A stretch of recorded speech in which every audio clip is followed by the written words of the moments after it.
권력은 어떻게 사람들에게 영향을 미치는가? 예, 이런 것들을 좀 한번 살펴볼게요. 예, 권력이 뭔지를 살펴봤고, 또 어떻게 획득되는지 이런 것을 봤는데요. 이게 이제 어떻게 영향을 미칠까? 예, 이런 거에 대해서는 좀 아직 살펴보지 못했으니까 한번 보도록 하겠습니다. 권력이 부패한다라는 좀 확실한 증거가 있어요. 권력은 이제 사람들에게 다른 사람의 욕구나 목표보다 자신의 이익을 더 우선시하게 하는 경향이 있다고 합니다. 왜 이런 일이 일어날까요?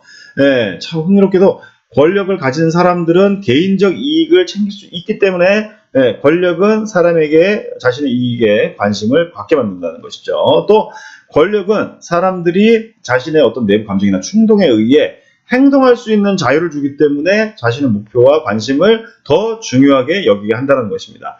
권력은 개인에게 이제 다른 사람을 객관화시키고, 그러니까 다른 사람을 이 권력을 가진 사람의 어떤 중요한 목표를 달성하는 도구로 여긴다는 것이죠. 그리고 관계를 중요하지 않는 것으로 여기게 하는 그런 경향이 있다고 합니다. 그리고 또 권력을 가진 사람은 이제 그들의 어떤 그 역량에 대한 위협에 특히 부정적으로 반응을 합니다.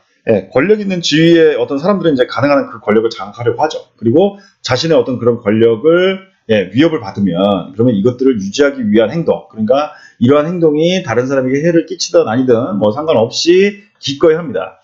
권력이 있는 사람은 도덕적 해이 문제 같은 거 있죠. 뭐 이등에 대해서는 이제 보상을 받지만 손실에 대해서는 처벌을 별로 받지 않기 때문에 와 같이 이제 해치펀드 매니저들 있잖아요. 이런 사람들이 이제 다른 사람의 돈을 가지고 더 많은 위험을 추구하는 뭐 이런 경우들인 거죠. 이런 것들에 이제 이런 상황에 직면을 했을 때 자기 이익을 위한 결정을 내리는 경향이 있다는 것입니다. 그래서 권력을 가진 사람은 다른 사람을 폄하하는 경향도 높고 또 권력을 지나치게 해서 자신만만한 그런 의사결정을 내리게 한다고 합니다. 그래서 이제 권력 변수에 대해서 좀 살펴보면요. 우리가 이제 권력은 우리에게 이제 어떤 부정적인 영향을 미치고 있는 것 같긴 해요. 그렇지만, 이게 전부는 아니라는 것이죠. 권력은 그것보다 훨씬 더 복잡하다는 것입니다. 모든 사람에게 동일한 영향을 미치지 않으면서 또 긍정적인 효과도 있는데, 이 부분에 대해서 우리 한번 살펴보도록 하겠습니다.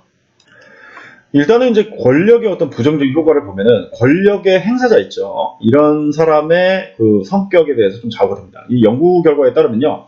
우리가 이제 뭐 만약에 뭐 불안해하는 그런 성격을 가지고 있어요. 그러면 권력이 우리를 부패하지 않게 한다는 것이죠. 왜냐면은 권력을 사용하는 것이 우리에게 이득이 된다라고 생각하지 않기 때문인 겁니다.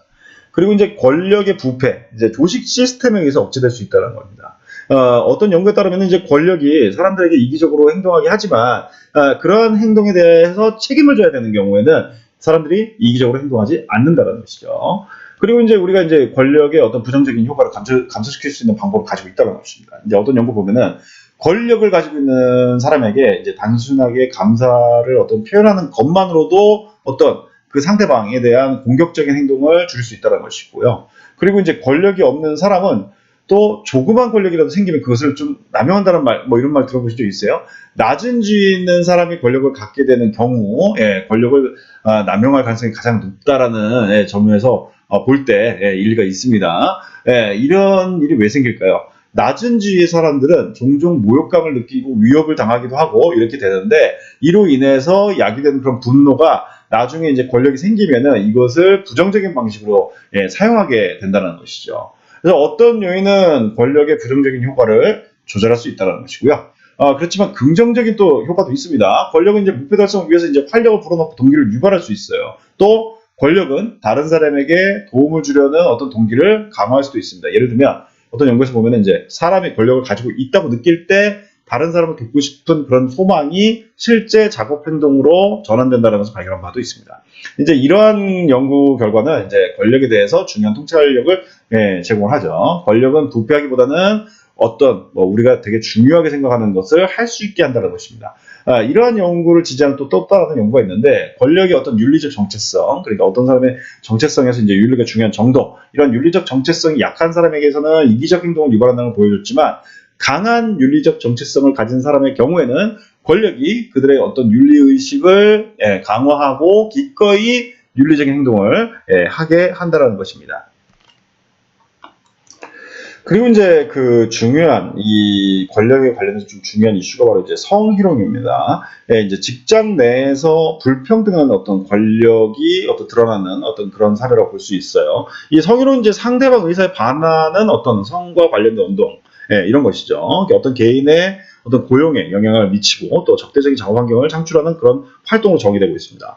미국의 이제 고용평등위원회 EEOC라고 있는데 여기에 따르면 성희롱은 어떤 사람들이 불쾌한 성적 접촉을 하고 또 성적 관계를 강요하고 또 근무 중에 예, 성에 관련된 언어적, 신체적 행위를 해서 업무 성과를 떨어뜨리거나 또는 위협적, 적대적 또는 모욕적인 작업 환경을 조성하는 것이라고 또 예, 정의한 바가 있습니다. 이 성희롱에 대한 정의는 나라마다 예, 다를 수 있죠. 그렇지만 이제 대부분의 국가는 근로자를 보호하기 위해서 예, 정책을 적어도 어느 정도 가지고 있습니다. 우리나라도 마찬가지죠.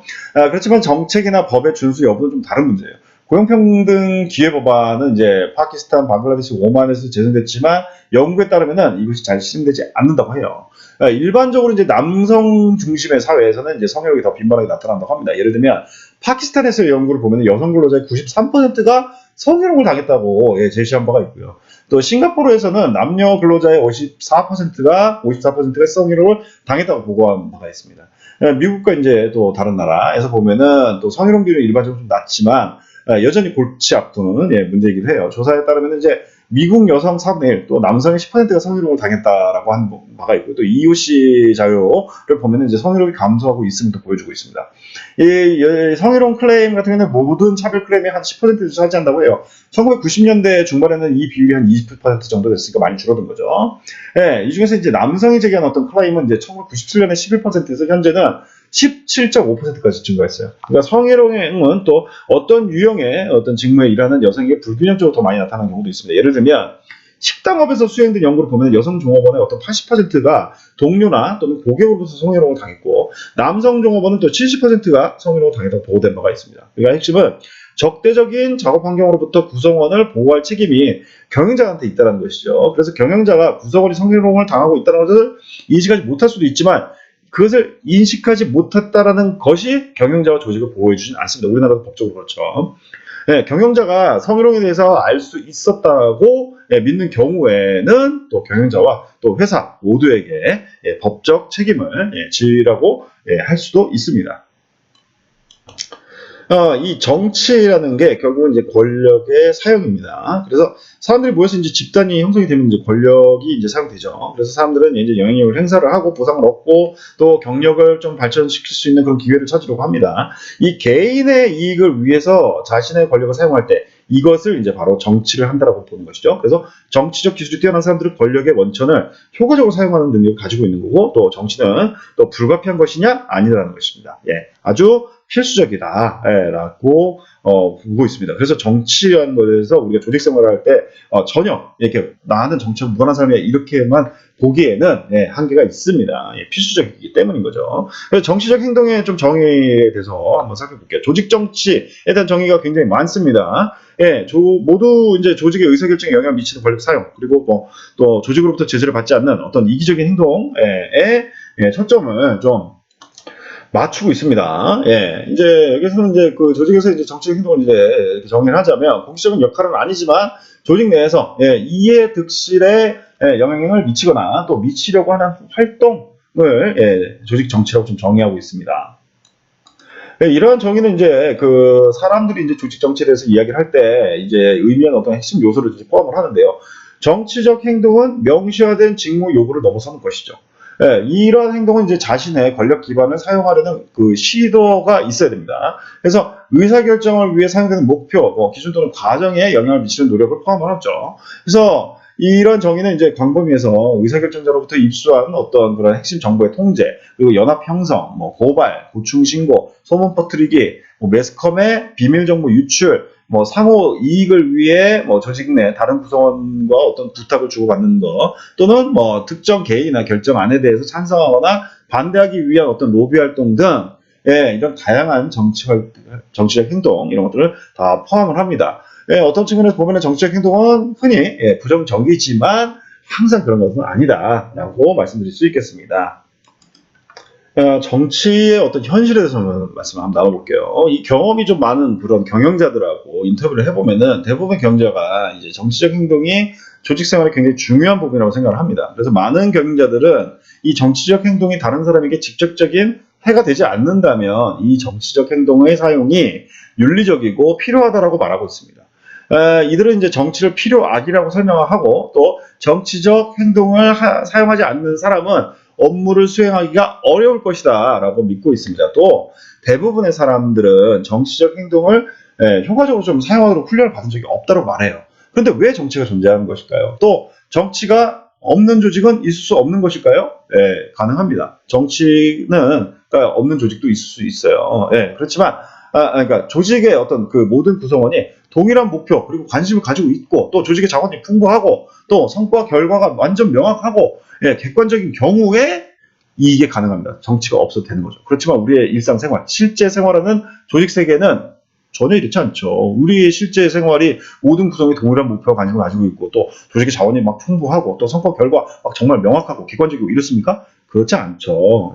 정말 전혀 이렇지 않기 때문에 정치가 필요하다는 것입니다. 그래서 조직 정치를 초래하는 가장 중요한 요인은 제한된 자원을 배분하는 데 사용되는 바로 이 사실에 있다는 것입니다. 예를 들면 언제 성과 기반 보수를 지급하고 또 무엇이 좋은 성과고 무엇이 충분한 개선이고 무엇이 불만족스러운 직무를 구성하고 막 이런 질문들 있잖아요.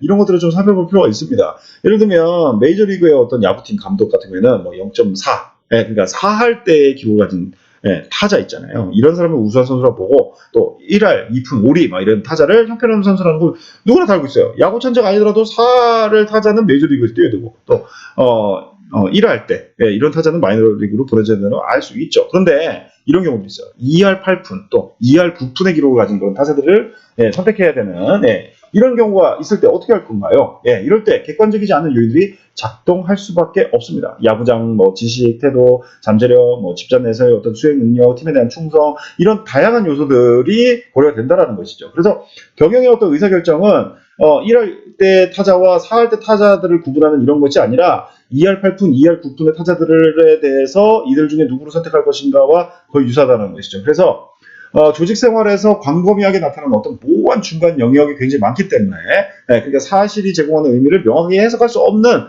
이런 경우에 정치가 많이 나타나는 것이죠.